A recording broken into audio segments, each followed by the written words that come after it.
Merry meet and welcome to the daily reading for all signs for today, the 2nd of January, 2025. Happy New Year, everybody. I hope you're doing great.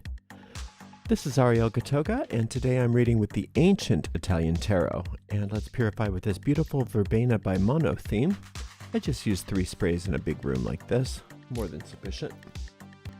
Let's see what's in the cards for everybody today.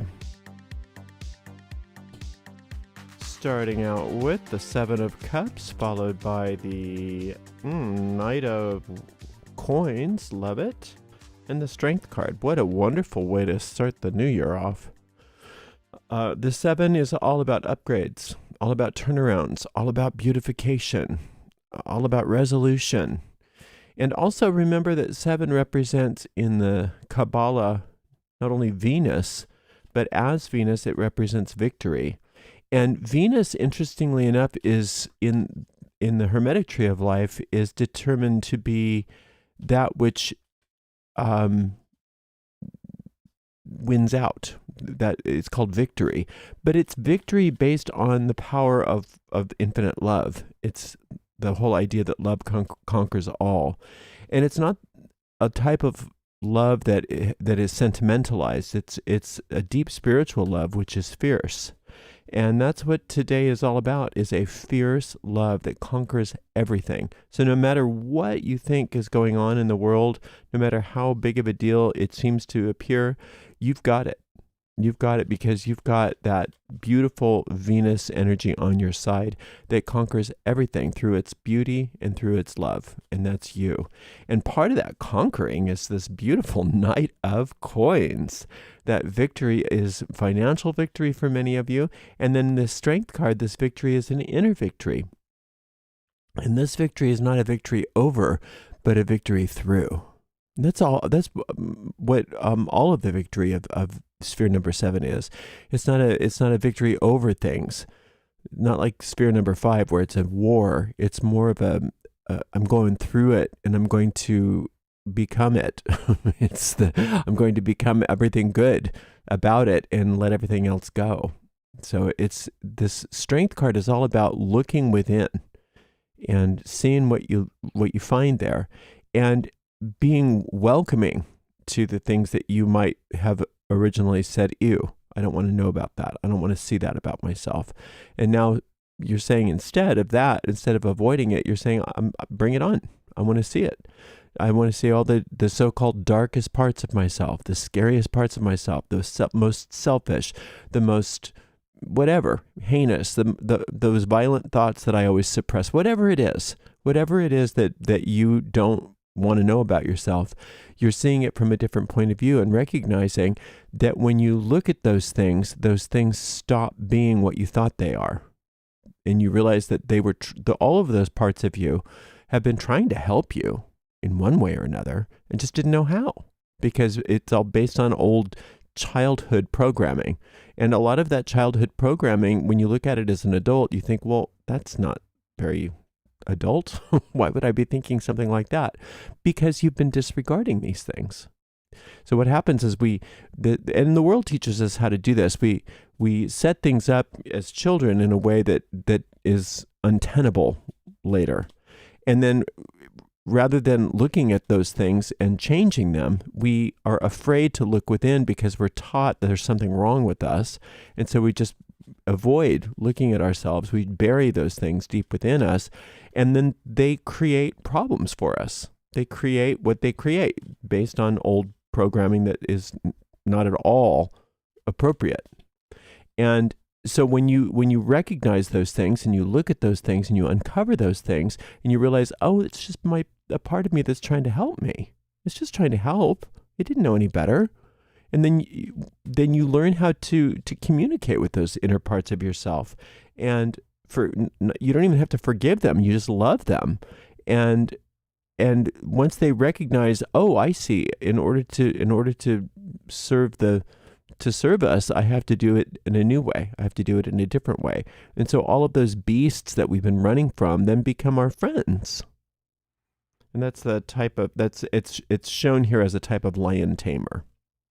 But think about, before I get off of this, think about what a lion tamer does. They don't just beat the lion. I mean, that's not a very good lion tamer anyway. They don't beat the animal. They are firm and but then they reward the animal, and they make the animal their friend, and they recognize that they teach the animal that they are not a threat. Okay.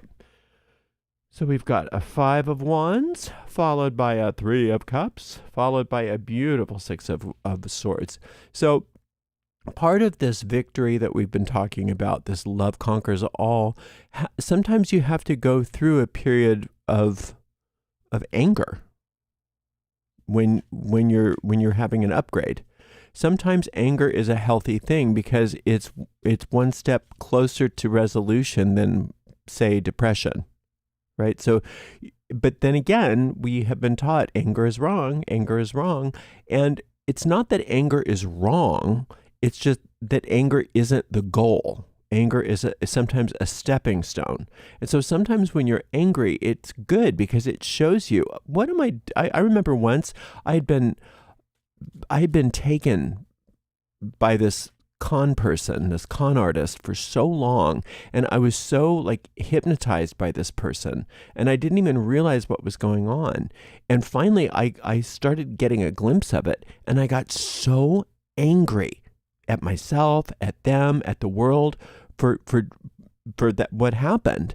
But what the good part of that is that anger was what it took to break the spell. No longer believed a thing that came out of this person's mouth. And it also gave me all of the courage and energy to move out of that horrible toxic relationship and onto something better. So the anger was my friend. And the same thing can be for you. But remember that it's not the goal. It's just a stepping stone. And once the anger's done its job, then you let it go. And it looks like you're about ready to let a lot of that anger go, because it has done its job, because now where you are is in a place of celebration.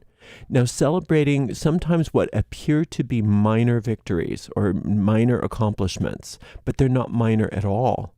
And you're starting to get the eyes to see that what you might call minor is really just the shoots popping out of the ground, ready to become huge, giant groves of trees and things like that. So learning how to celebrate those wins, because that's like fertilizer for the ground. That's like caring for and nurturing those little shoots as they come up out of the ground. And allowing yourself to, this Knight here of Coins, allowing yourself to be assisted, to be helped, to be guided. You know, sometimes your guide will use things like anger temporarily to get you out of something and into something better, but it's never going to leave you there. This isn't the type of anger that's bullying or rageful or destructive. It's just that moment of like, what the heck? Get out of here, right? And so you don't want to make yourself wrong if you've had some anger in the past. Recognize that was divine anger. It was sacred rage. It was sacred fury, is a better way of calling that. All right. So then where you're headed, like I said, with all of this wonderful reordering of your relationship with your deep inner self, that is the Strength card is representing, you also have this 6 of Swords, so that whatever vestiges of conflict there are after you start doing this today, they get turned around via the solar light. And that solar light is that wonderful presence of divine will in our lives. And if we turn to that solar light, if we make that solar light our priority, and if we allow divine will to shine in our lives, then everything starts to reorder itself to conform to that. So what you can do is, if you don't know about solar light, but it sounds like something that's interesting to you, you can listen to one of my solar light meditations. They're really brief. And like everything, they're free. Just go to YouTube and search Gotoga Solar Light. There's a couple of them, and they're really, really brief. And you can learn how to do this on your own. And basically what you can do now is you can call upon that solar light and allow it to go before you to guide your way. To go before you to guide your way all through the day, so that you are always making these amazing and very important steps on this path of victory, ultimately victory. But remember, it's a Venus type victory. It's a victory of love. It's a victory of harmony. It's a victory of beauty. And this solar light is there as well, reordering things so that you don't go back to old ego patterns. So a lot of these ego patterns are getting, destroyed and then reoriented so that they're patterns that are in alignment with your soul, with this strength card. And sometimes those old ego patterns are grooves that are easy to get back into and sometimes hard to get out of. But that's where the solar light comes in, and it says, no, we're just gonna cement over these grooves for you. We're going to trowel over the grooves so that you have a nice clear walking path and you're not going to go get stuck in that again. Right? So it's a beautiful day. There's nothing but wonder and beauty here. So just a real quick recap. It's a day of victory, but it's a victory of beauty and harmony. And sometimes anger is necessary to get you out of an old pattern and into this pattern, into this place. All kinds of opportunity for joy today, all kinds of opportunity for celebration. Try not to quantify things. Oh, that's only a this or only a that. No, just recognize that everything is on its way. Everything is starting. So the more you can celebrate what you consider to be even minor accomplishments, the better. You're doing some wonderful work and you have an opportunity to really restructure yourself deeply today. And you can do that also in the presence of the solar light, which has the power to reorder things so that they start to conform to the divine design, which is wonderful. Another term for the divine design is your true will, or the soul's will. So it's a wonderful day.